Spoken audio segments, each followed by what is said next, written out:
jungle and taking camps away. That's not what we're really seeing from him, though, in this series.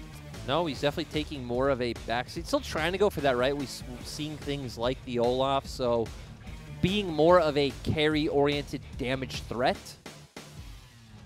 So now, as we head into the draft for game number 3 here, Trundle and Kalista banned away by EDG on the blue side.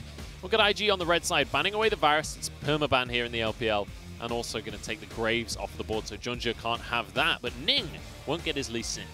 And I want to keep my eyes on first picks this time around because in game 1, EDG did go towards that AD carry, so did go towards the Aphelios. Oh no, they went the Ezreal Yuumi. Yeah, I'm wrong. Yeah, they went for the Ezreal Yuumi, and the Ezreal's going to be locked in immediately once again. Syndra was banned by IG, so Rookie not wanting to play against that one in the mid lane.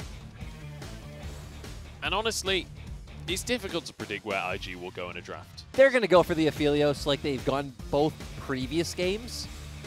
Okay, it's not that difficult and to predict. Then I would expect I was wrong. jungle, which knowing Ning, maybe you see something like a Jarvan. So wanting to take this away makes sense, actually. Not wanting to give over Ezreal, Olaf, Yuumi, right? Very strong trio that EDG did go with in game 1. Honestly, after game 1, I can understand why. That definitely makes a lot of sense to remove the Olaf from the equation. Because EDG certainly knew how to get a lead with that composition. The issue was not the composition. The issue was not the mechanics. The issue was the macro play, right? And so definitely trying to remove that same strategy from them could be a correct decision from IG. Also, IG adding another jungle to Ning's champion pool list. He's up to 7 champions played this split, which, with how many series they've played, is actually quite interesting. So Scout now with the next pick, and we'll see where he's going to go. You'd expect it to be a jungle pick here for JunJia. Not too many things can go into the Olaf, really. I guess he could look for something. Well, actually, they don't want to go towards jungle at all, and instead are just going to put Scout on the Zoe. Of course, Rookie can go with an aggressive option if he wants, like the LeBlanc, or even just pair the Olaf with an Orianna, which is kind of an old throwback combo, but instead wanting to secure an aggressive jungler to go up against this Yuumi. And this is nice for Scout, the fact that IG don't immediately lock in their mid laner, because it allows 2 bans to potentially set up Scout for a bit of an easier laning phase. Other options is you could try and ban out TheShy, if you particularly don't like the Jace, that is. I feel like EDG will feel just fine going up against the Jace. Didn't seem like too big of a problem last game in the sense that it was a matchup they opted into. It hasn't felt like a big problem this split. It's just crazy to me that you think, what if TheShy played like standard? Imagine how scary he could potentially be this split. With there are a lot of carry top laners in the meta right now. That's true. He would be quite terrifying, but we have seen his Aatrox, and that's not one I like him going towards. What I'm more interested to see is where Rookie goes. My heart tells me it will be Orianna or LeBlanc. Obviously, 2 completely different styles of champions that would change these comps in how they interact, but... I accidentally predicted it. I was joking, but they did ban the Jace. Yes, they did, but IG, of course, are players who love to go towards comfort. Yeah, and we are going to see the LeBlanc. You mentioned it as a matchup up into the Zoe. So Rookie gets to be aggressive during that laning phase like we know he does. Now EDG move towards the jungle and top lane picks. And we'll see where they do opt to go. This is JunJia's most played champion in solo queue, so I actually wouldn't be surprised to see it. Yep. And we've already talked about at the start of the day how some teams love pairing Rek'Sai up with these poke and siege compositions because of how useful your Tremor Sense is against incoming enemies, not allies, and looking for poke over terrain. Yeah, I was about to mention Ornn hasn't been banned, so it's the perfect pickup here for Aodi. It's something we've seen him play a ton during spring, something that he's very confident on, but it sets you up to have this Ezreal and Yuumi with a massive brick wall in front of them. Yeah, I love EDG's composition once again, just strong front-to-back team fight, great siege potential. They have engaged in some early game options there. IG, knowing TheShy, I'd expect either... Ooh, this is actually a throwback for TheShy. This has been something that's been sneaking into the meta. We've seen a good amount of it over in the LEC. We've seen a good amount of it here in the LPL. TheShy is one of the ones who made it big at Worlds, playing this champion so well, and now going to give IG another avenue to play through in a side lane threat. If they lock it in, we'll have to wait and see. There's still time. I'm pretty sure it's locked in. Maybe this is what you get when you ban the Jace. It's like you get like 200 plus seconds to pick a champion? I guess. You've activated his trap card. TheShy is playing hyper carry now. He's going for the Kayle. He's saying, look, we don't think that you're going to be able to end the game before 50 minutes, even if you have the lead. So we're going to pick Kayle, and if it does go to 50 minutes, we win by default.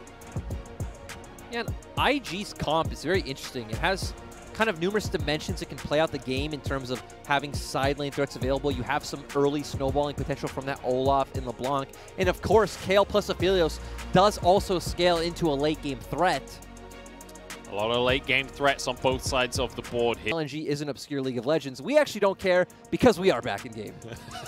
Yeah, enough about OMG LNG. We're going to head on into this one. The players are on the stage. The composition's already locked in. If you're just joining us, draft already happened. And we're jumping on into this one. You can hear the gyos from the fans. Even without our audience in the stadium, we can still get some gyos in sometimes. And EDG, I think it has to be said here, they've got their work cut out here in game number 3. Because game number 1, they managed to win it, but it was a shaky win, you know? It felt like IG still could have come back in that one. IG, however, game number 2, a very, very confident win over EDG. And now the onus is on EDG to come back in this series and prove that they can be a top team in the LPL once again. I still really like their composition coming into this game. When I see Ezreal Yuumi, I'm happy. That's like already like a checked box of a win. And the fact that they just draft, like you had pointed out earlier on, a very simplistic understanding of, hey, we have this front line in the Ornn. We also have Rek'Sai going with the Yuumi. We have this backline poke damage coming out from Ezreal and Zoe. It feels like very easy to execute and understand. TheShy opting for the fleet footwork there on the top lane so he can sustain through the lane a little bit better. I wouldn't be expecting him to be under too much pressure out of Aodi's Ornn anyway, but opting to go for that extra little bit of healing to get him through towards the late stages of the game. Let's bear in mind, let's kind of just rerun through these drafts, rerun through the win conditions, because it feels like a while since we had that initial conversation. What's the win condition here for IG? Because when I see a Kayle, when I see an Aphelios, my brain immediately says, just wait until late game. It is quite strange, especially when we bring in things like scaling, but early on, we definitely want to see Ning path around the advantage that Rookie needs to try and get in the mid lane and try and transfer this to a side. I'd love to see them. Ooh. Hang on, we've got an all-in from Scout. This is what we wanted to see. Rookie sticking around, though. And maybe wants to turn things around. Bear in mind, that's Ignite used now. That was his real Ignite. That was not a spell thief. Yes, but he's going to potentially be able to pick up some items here. And his wave is going to be pushing, so I want to see Ning use this pressure to go and try and find a fight with JunJia in the river. JunJia moving into the mid lane himself. Rookie spots him on the ward, though, and he could tell he was spotted by the movement. Southwind wants to find hope, and he will be able to get the anchor down onto Ezreal, but Southwind's the one being punished here as he walks away with his life, but taken very low. And kind of moving back to mid lane real quick, just because it's so interesting the fact that Rookie didn't have to burn anything for that all-in attempt coming from Scout, so JunJia just wasting a bit of time having to posture.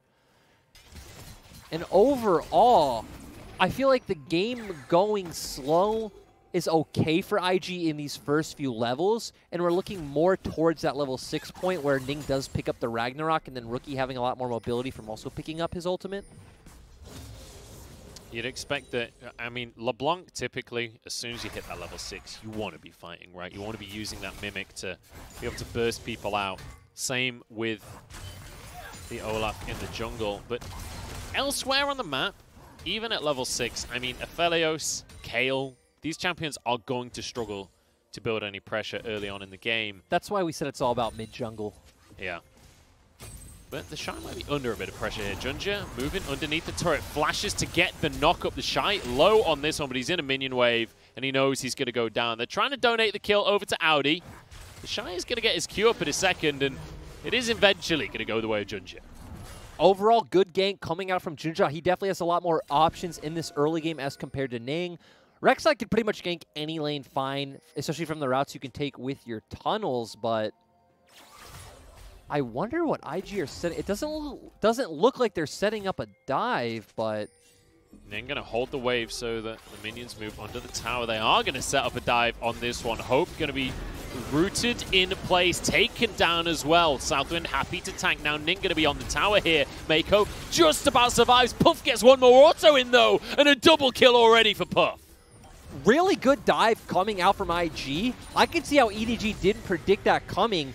Very weird TP coming out from Aodi with coming in behind rather than just TPing onto the turret itself. And the advantage you had just gotten in the top lane and making TheShy miss out on some CS and experience is now completely gone. It's nullified entirely. TheShy going to be able to clear this wave up. He's got a cult as well, so he's more than happy to free farm. Also very late on the TP as well. Not much EDG could do in this position. Overall, great job from IG building up the wave, and then very creative from Ning to wait in the wings and then hold the incoming wave itself. Really nice flash there from Puff as well. Steps forward, gets the auto, and then his flash gets him out of turret range, but it also dodges the knockup from Aodi. This also used to be the way you'd really want to punish a Yuumi lane, is just constantly diving her and making it so she's never a factor in the game. Feels very hard when paired with the Ezreal with all of his mobility, but great job by Ning to find a window to abuse with JunJia diving topside. And it's almost like, look, TheShy, he's on Kayle. We're not going to gank for him this time. We're not going to try and go for a 2v2 in the top side of the map. We're just going to allow him to farm up, allow him to be in this 1v1. In the meantime, let's set up plays elsewhere on the map. Let's go for a dive onto Hope, the guy that has consistently been the standout player for EDG this split. But EDG actually wanting to play a lot around Scout this game. Actually kind of goes back to what we were setting up in Champ Select about talking about his damage output and showing up more for the team this time around. We could have another dive in the top side as we just rinse repeat right here. TheShy doesn't have flash available. I think he knows what's up. Going to use his invulnerability here, but Scout's arrived as well. And there's very little you can do about this one. And TheShy kind of returning to old habits here. This one is not really exactly his fault, though, right? Okay, this is how the lane goes. He's on a very weak early champion. And then the fact that you have JunJia on this very easy-to-gank and dive jungle, as well as Scout finding a great window from Rookie's recall to go and set up that dive. JunJia and Scout moving back through the jungle, and Rookie maybe wants to find them, but deterred in the end. In the meantime, IG are sweeping up everything. They already got the dragon. Now they're stealing away the red buff as well. Puff going to grab that one for himself. Hope pulled in, but nice arcane shift. Have they bitten off more than they can chew, though? Sleepy Trouble Bubble in. Southwind able to block the damage for Puff here. Hope's going to jump on forwards in a second. There's a turret there. Slow comes on through onto Ning, and EDG want to keep on going. Puff, but Scout misses the paddle star. In the meantime, JunJia is going to go down. It's a trade 1-for-1, and Rookie gets out. Yeah, 1-for-1. That's actually a huge loss for EDG with how much pressure they had in that fight. That paddle start from Scout was absolutely heartbreaking. Doesn't look like he actually missed with where he positioned it. Just didn't look like he went far enough. Really unfortunate for Scout. And that paddle star makes all the difference because he would have got a shutdown. There's a 150 gold bounty on this Aphelios. And maybe they could have turned it into something else as well. Aodi, in the meantime, returns up to this top lane to just try and clear the waves under the pressure from TheShy. And I want to bring this back to scaling, because when you have something like an Ezreal, Yuumi, and Ornn on one side of the map, and then a Kayle, Aphelios on the other, I don't feel like it's as cut and dry. I do love the formation that EDG's comp will take at some point in the game. Again, very clear and easy to understand front-to-back team fights. Rek'Sai, of course, going to fall off in the sense of he will just become the radar, like you said earlier. But we've seen a full item late game Kayle, and it's pretty disgusting. It's insane, honestly. And if you could pick any player in the world, I mean, this kind of goes back to our conversation we had during the pause. If you pick any player in the world to pilot that late game Kayle that can just 1v9, that can just carry the game, TheShy's the player you want on it. Yes, he is, but I want to see what EDG can do with this topside pressure. Are they going to be the team that looks to start the Rift Herald? Theoretically, IG can move their bot lane up, but okay, so EDG did just secure it. IG weren't much of a team for playing for Rift Heralds anyway, even in spring where they did constantly have top pressure. EDG gonna grab the blue buff here for Scout, and you're absolutely right, it's not typically the objective they've been focusing on. And honestly, this entire series, the neutral objectives in general have not been EDG's strength. Even in game 1 where they were so far ahead the entire game, it was IG that were picking up the early dragons. It was IG that were grabbing the Rift Heralds. Which is another big difference from spring though, right? Because they were not a team that would pick up dragons in spring. They really weren't, but they seem to be changing a little bit as time goes on. Puff so far has been feeling fantastic this game. That's the second turret plate he's got for himself. He's 2-0-1. He's on Aphelios anyway. He's got a Cull that's going to stack up in 60 CS. Feels like just about everything that can is going right for Puff so far. And he's got his summoners up, so, you know, he's going to be safe to just keep on going. And IG, they can kind of just sit back. They're quite happy with the way this game is going. They're quite happy to just farm up and get some more gold onto these carries. And they're also fine just playing for Drakes. When you pick, whenever I've seen Olaf picked, I expect them playing for 4 dragons. Ooh. Scout's in trouble, but the root doesn't quite connect. Rookie will constantly be able to find moments like this where he can put some pressure on his Scout, create some prio in the mid lane, move first, even if he gives up, you know, a wave or so. Yeah. You're a LeBlanc, you don't really need the wave as long as you can go secure an objective or a kill elsewhere. And Puff is already such a massive damage dealer for the side of EDG. Next dragon should just be IG's. And it's about, can EDG make a Rift Herald play to pressure them out somewhere else? So I want to dig a little deeper in something you said a couple of minutes ago there. Olaf is a jungler. What is it about that pick that means that IG are very likely to focus on these early dragons? One, right, he doesn't scale very optimally, but his early game pathing is so fast and efficient. So it's very easy to fight these early skirmishes for neutral objectives where you're strong and set you on that path, you know, to where you're already ahead. So it's less about his strength against the dragon necessarily, more about his strength at what time in the game, and this is the point at which he can find it. Yeah, right, the fact that he's strong in early game, strong with clearing his own jungle so he can get to the dragon first, and also very... Oh, hang on, we've got a battle in the mid lane. This rookie is going to survive that, going for the dive. TheShy using his ultimate to keep himself safe, but it's going to be all out of sorts. Flash on cooldown, and JunJia able to get the kill. And we have a ton of action happening all over the map. Rookie forcing out a summoner spell from Scout, but TheShy going down once again seems like the bigger play. Southwind just individually takes Hope's health down to half. Shy has teleport available, but this is going to be a charge coming down from the Rift Herald. And obviously, probably just going to be another turret. Oh, wait, he has Demolish as well, yeah, so this might just be the turret going down. TheShy, he can't TP to this. He knows that it'll go down before his TP finishes. Yep, so EDG going to pick up a nice little bit of gold, but they're actually still losing out in gold to IG. Yeah, 400 down right now, so not going to be a crazy lead like we saw in game number 2 here, but still, IG finding advantages elsewhere on the map. That was the most, or the first really significant advantage that EDG have been able to find for themselves. Yeah, now the game is probably going to go into a bit of a stale state for EDG since they are a composition that would rather play grouped as 5 and there is no neutral objective up. There aren't too many ways they'd want to attack the map right now. I'd love to find Rookie, but he's standing exactly still. He knows the radar is around, and Hope! Oh my days. Rookie even predicts with the distortion. It's just a pleasure to watch. It was absolutely beautiful and great to see. We were just setting up how EDG aren't a comp who are going to want to make a lot of proactive options right now, but IG are the ones with the Olaf and the LeBlanc, so they can look to make aggressive moves. And just beautiful to see the fact of him watching JunJia and Meiko kind of move around the map saying, well, this guy's dead. I know I can take out Hope. And I love the presence of mind to even say, look, I'm against Rek'Sai. I'm going to get in this brush. I'm going to sit exactly still. Not even the radar can stop me now. So now for IG, it's going to be about playing around the side lane pressure that Rookie can generate and look for picks elsewhere. But let's get another Rookie Pro View. Hits the chain, and like you said, just very nice distortion for pretty much wherever Hope would look to go.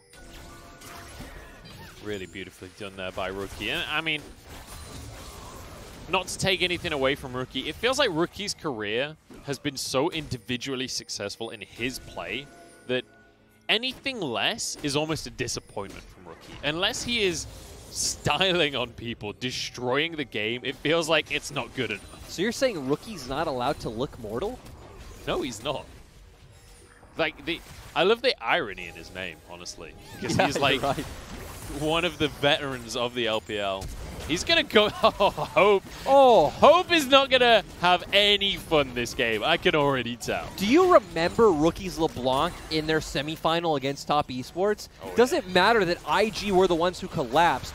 Rookie's LeBlanc was absolutely gorgeous. It was so beautiful to watch, and it is every single time. I remember Knight saying in the interview after the finals that, like, yo, we won, but Rookie is terrifying. He kind of somewhat conceded the mid lane. He did not want a 1v1. And Rookie, once again, looking for a flanking position. Oh my goodness, damage from Scout. Here we go. As Aodi gets the ult across the team. Southwind's in trouble, flashes to safety, but goes down to Hope. And this should be the Rift Herald, picked up by EDG here. And the trouble bubble. Ning didn't quite get the smite. It did go the way of JunJia. So overall, great posturing from EDG. And TheShy obviously maybe could have looked to join the fight, but Kayle not really going to be any kind of force in these early skirmishes just yet, especially now these 0-3-0. Hang on a second here, Lyric. Look at Rookie. He wants another one. Scout knows it's happening, but he still gets caught out by it. Survives the damage, though, and keeps himself safe. If he could have hit that chain, Scout. Oh, damage out of Scout, and JunJia's here as well. The glorified Radar wants to find a kill and gets himself his 4th of the game.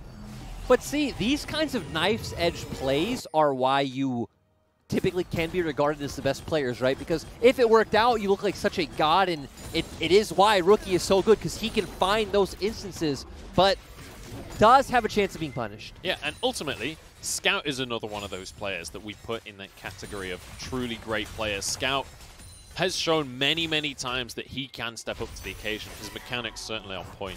And you could see that Scout kind of knew that Rookie was there. He went for the paddle star into the brush. He just didn't realize that Rookie would be quite as far forward as he was.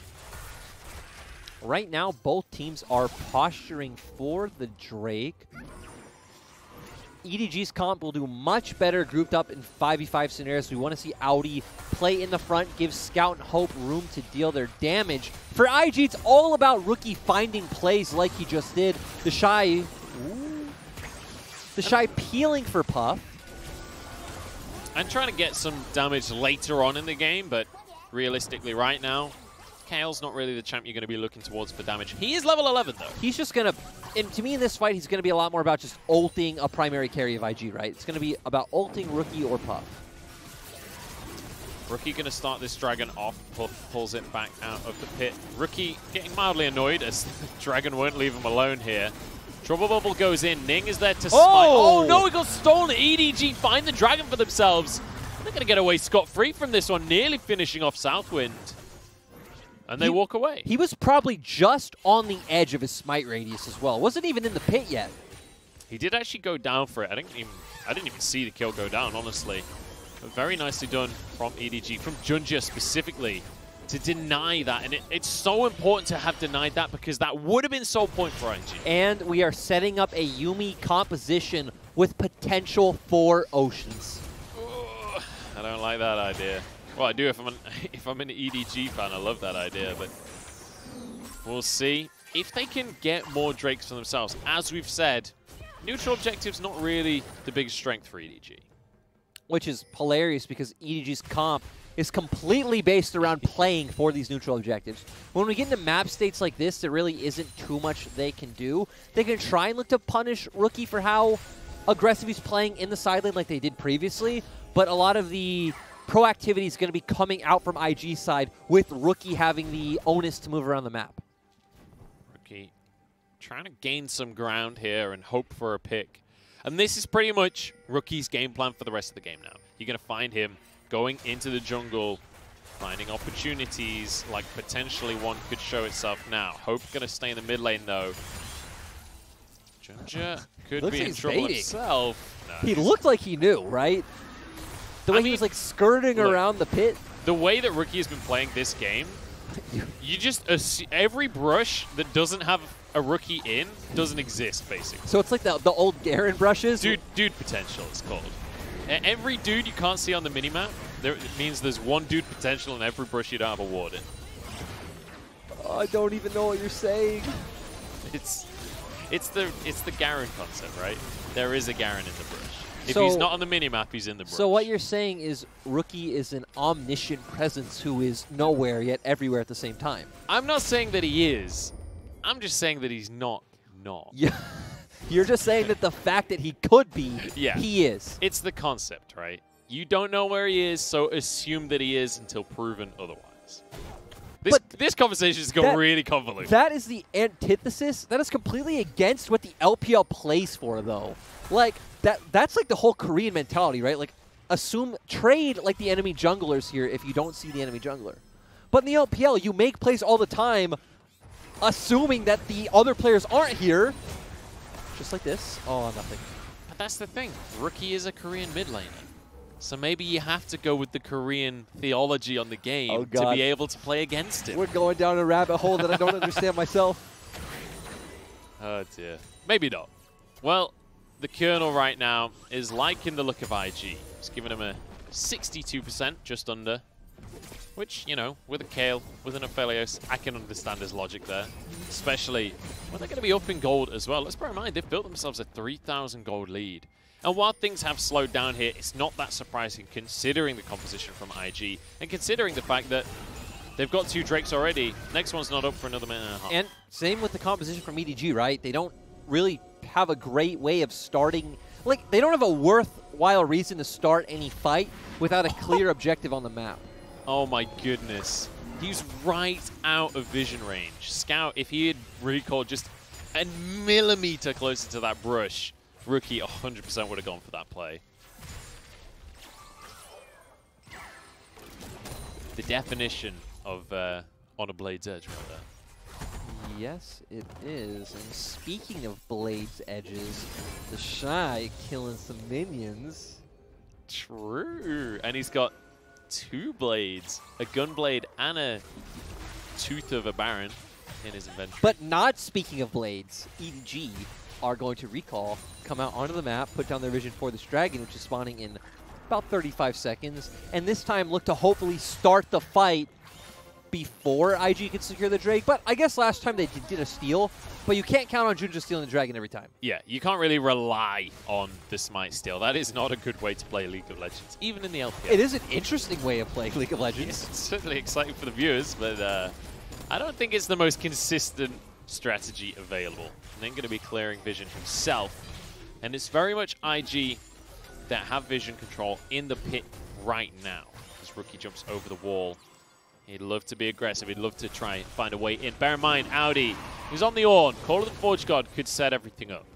And it's what EDG need to do. They can't give over this dragon to IG. Oh, this is a big trouble bubble. Ning is low, but he gets the dragon before the fight comes on down. Goodbye, hope. Aodi is going to be tanky. Can he keep himself safe with a Yuumi? The answer is yes. But ultimately, they got a pick, and they got the dragon. And ultimately, EDG are fine just playing League of Legends where they go for dragon steals, not wanting to proactively look to start that fight any earlier, and it's probably going to lead to IG getting a Baron. And you can see Puff is going to be blasting through this Infernum. I'm pretty sure he's got a Crescendum lined up. He's going to stack these Shurikens up. Rookie's here to get a root onto Aodi. Yuumi healing is going to help a little, but not enough. Ignite down onto Rookie. There's a Trouble Bubble as well. Is TheShy just going to be trying to keep his mid laner safe. All EDG need to do here is deter the Baron. And they did buy enough time for Hope to respond, which gets IG saying, okay, we can't afford to do this Baron just yet. Nicely answered there by EDG, because with an Aphelios, you've all seen it 100 times at this point. The Baron can just be rushed. He does have Yuumi on him this time, so it could be different. I swear, Rookie has spent more of the game stood still than moving. And there's another pick. TheShy gets the kill this time, which is bad news if you're a fan of EDG. You do not want kills on this Kayle. JunJia comes in to answer, though. TheShy will be shut down for his efforts, and that's a lot of gold. Oh, True Shot Barrage just goes wide of Rookie. Ultimately, TheShy kind of sacrificing himself for Rookie, trying to secure that kill on Meiko before he did latch on to someone else, but... And importantly as well, that was actually a shutdown. So that was an extra amount of gold going into Hope's pocket. Let's see. Oh, this is the dragon fight with Southwind engaging onto Aodi, so Aodi not able to... That was so quick. I literally didn't even see what happened. Of him blow? Yeah. Oh. Well, you know how we were saying how EDG were scared to start the Baron? Well, IG aren't. They're just going to grab this Baron for free. No response whatsoever from EDG. Very nicely done from IG. They set things up, they jump over the wall with a blast cone, and they get the Baron, even though the Scuttle Crab was there. Rookie's found another pick onto a lonely kitten in the jungle. And with a Baron, this could be the beginning of the snowball. And now they're going to just be able to play out a 3-lane setup with Rookie putting pressure on one side. No one can answer him.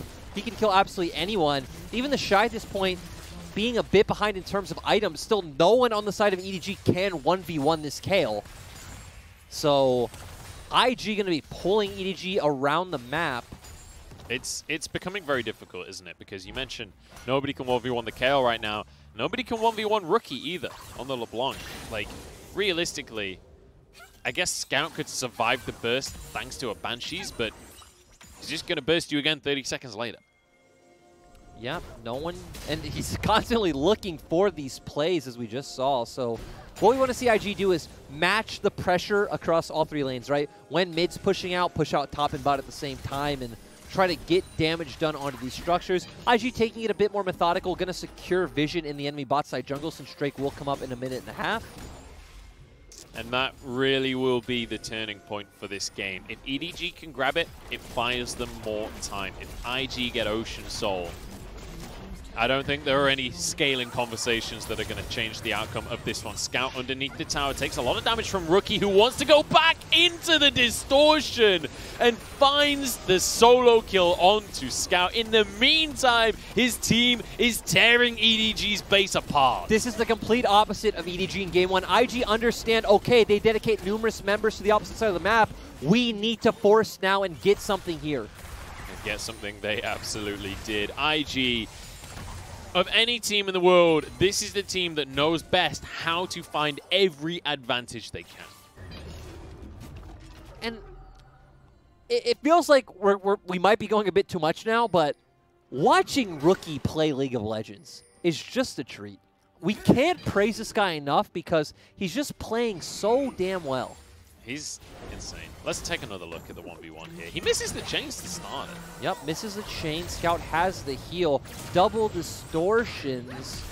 That's about it. Kind of goes back. He's dead either way, but going back allows him to then hit the chain and get the 1-for-1. And the 1v1 was long enough that the chain had come back off of cooldown after the first one missed. So beautifully played there by Rookie.